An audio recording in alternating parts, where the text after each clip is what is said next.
Coulomb नियम। Coulomb ने दो बिंदु आवेशों के बीच लगे बल की माप की और ये पाया कि ये बल दोनों आवेशों Q1 तथा Q2 के गुणनफल के अनुक्रमानुपाती तथा उनके बीच की दूरी के वर्ग के व्युत्क्रमानुपाती तथा ये दोनों आवेशों को मिलाने वाली रेखा के अनुदिश कार्य करता है। तो आगे अपने पास F इक्वल टू के Q1 Q2 upon R square.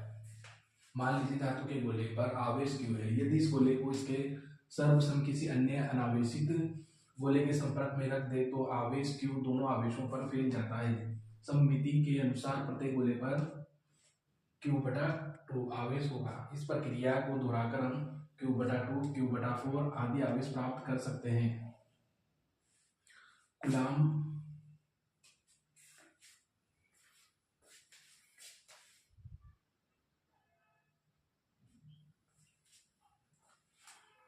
Coulomb ने आवेशों के पिक्स नियत युगल पिक्स पेयर के लिए दूरियों में परिवर्तन करके विभिन्न दूरियों के लिए बल की माप की। तत्पश्चात उन्होंने प्रत्येक युगल के लिए दूरी नियत यानी पिक्स रखकर युगलों में आवेश में परिवर्तन किया।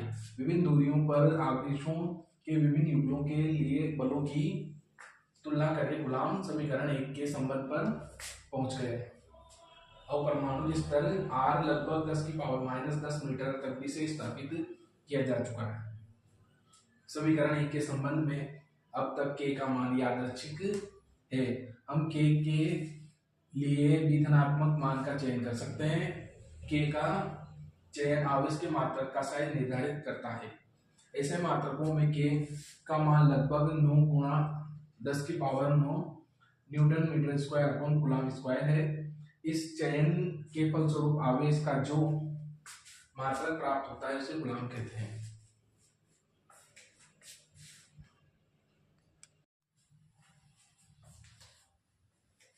समीकरण 1 में K का मान रखने पर K का मान रख दिया। समीकरण 1 में Q equal Q2 Q1 equal Q2 equal 1 coulomb तथा R दूरी 1 मीटर के लिए।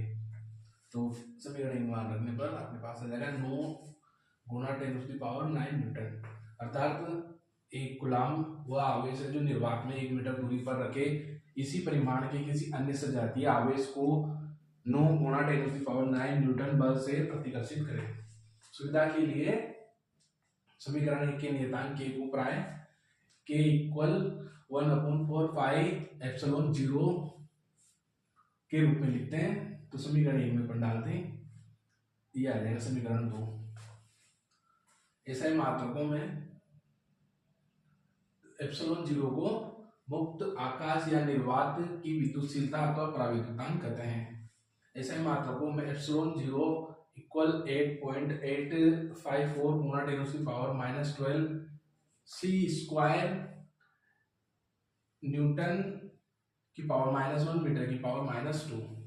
बल एक सदिश है, अतः कूलाम नियम को सदिश संकेत में लिखना उत्तम होता है। मान लीजिए Q1 तथा Q2 आवेशों के स्थिति सदिश क्रमशः R1 वेक्टर तथा R2 वेक्टर है।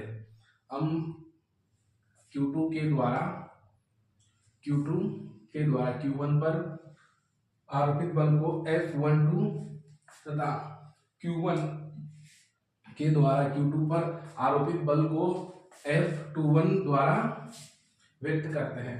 आवेश Q1 से Q2 की ओर जाते सदिश को Q1 से Q2 की ओर जाते सदिश को R21 वेक्टर ये R21 वेक्टर द्वारा व्यक्त किया जाता है। R21 vector equal R2 vector minus R1 vector.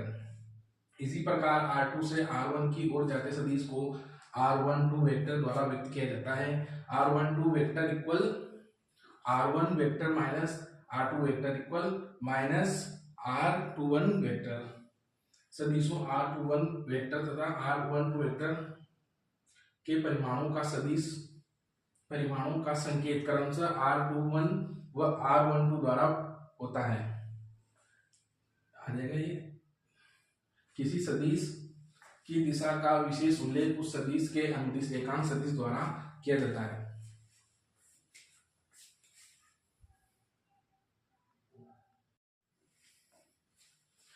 आवेश Q1 से Q2 की ओर इंगित करने वाला एकांक सदिश R21 के equal vector R21 upon R21 आवेश Q2 से Q1 की ओर इंगित करने वाला एकांक सदिश के R12 equal vector R12 upon R12 minus में इक्वल हो जाते हैं दोनों क्रमशः R1 वेक्टर तथा R2 वेक्टर पर अवस्थित बिंदु आवेशों Q1 तथा Q2 के बीच लगे गुलाम बल नियम को इस प्रकार व्यक्त किया जाता है F21 equal 1/4 pi epsilon 0 Q1 Q2 upon R21 square के R21 जब दोनों आवेश Q1 Q2 प्लस अथवा दोनों ऋणात्मक हो, जब दोनों प्लस माइनस होते हैं तो गुणा करने पर 0 से ज्यादा होते हैं, तो ये दोनों फोर्स दोनों आवेश एक दूसरे को प्रतिकर्षित करते हैं। और जब एक माइनस और एक प्लस होता है तो माइनस में चल जाता है, 0 से छोटा हो जाता है, Q1 Q2 लेस देन 0, तो आकर्षित करते हैं एक दूसरे को दोनों आवेश। तो माइनस होगा तो इसमें मान डाल देंगे, माइनस आ जाता है।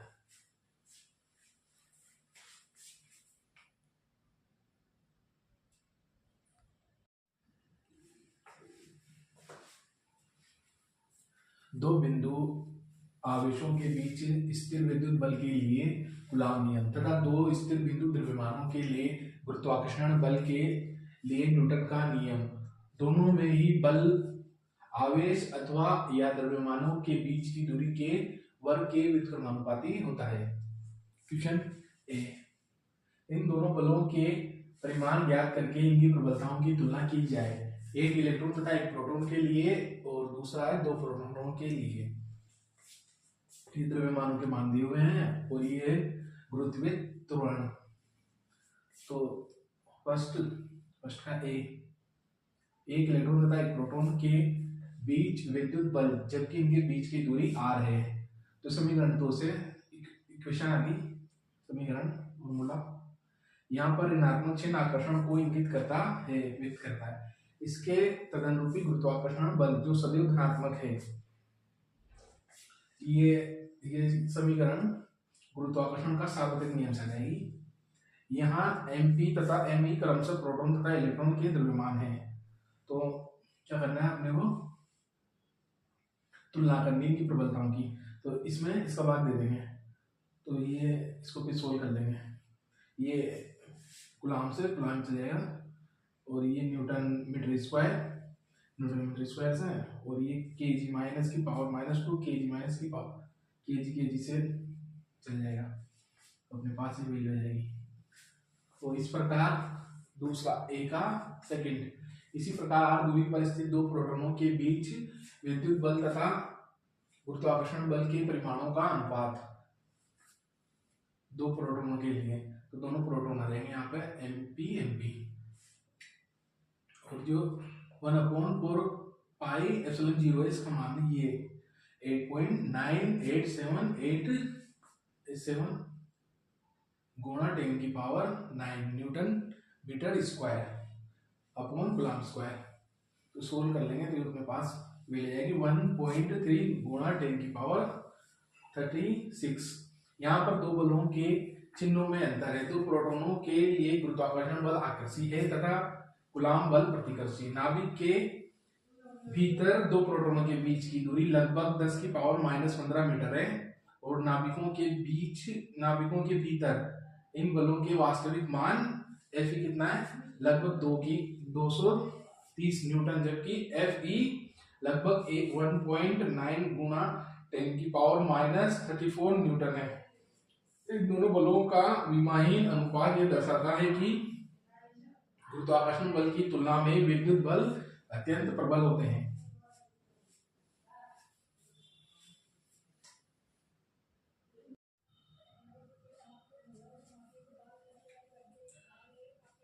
क्वेश्चन फर्स्ट का बी, इलेक्ट्रॉन तथा प्रोटॉन में पारस्परिक आकर्षण के विद्युत बल के कारण इलेक्ट्रॉन तथा प्रोटॉन के त्वरण आकलित कीजिए जबकि इनके बीच की दूरी 1 एंगस्ट्रॉम है।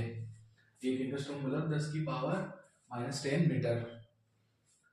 सॉल्यूशन बी, एक प्रोटॉन द्वारा एक इलेक्ट्रॉन पर आरोपित विद्युत बल F परिमाण में एक इलेक्ट्रॉन द्वारा एक प्रोटॉन पर आरोपित बल समान है। दोनों का एक दूसरे पर बल लगाते हैं वो समान है। तथापि इलेक्ट्रॉन तथा प्रोटॉन के द्रव्यमान भिन्न होते हैं, इनके द्रव्यमान mp me भिन्न होते हैं। इसी प्रकार बल का परिमाण समीकरणों से ये क्वेश्चन आ जाएगी, मान डाल देंगे अपने पास ही वैल्यू आ जाएगी।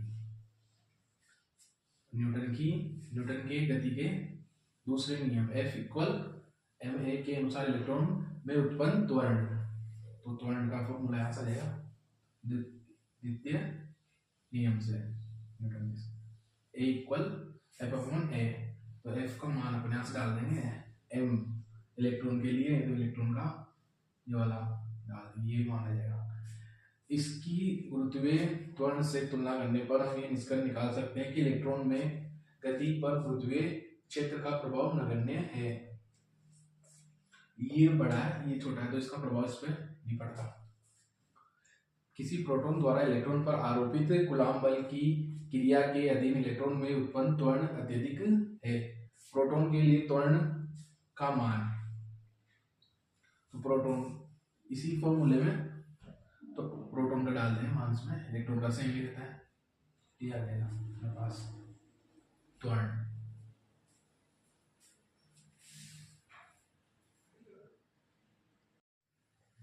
धातु का आवेशित गोला A नायलॉन के धागे से निलंबित है। विद्युत रोधी हत्थे द्वारा किसी अन्य धातु के आवेशित गोले B को A के इतने निकट लाया जाता है कि चित्र A में दर्शाया अनुसार उसके केंद्रों के बीच की दूरी 10 सेंटीमीटर है। दोनों गोलों के बीच की दूरी। गोले A के परिमाणी प्रतिकर्षण को नोट किया जाता है। उदाहरणतः गोले पर चमकीला प्रकाश पुंज डालकर तथा अंशांकित पर्दे पर बनी इसकी छाया का विक्षेपण मापकर A तथा B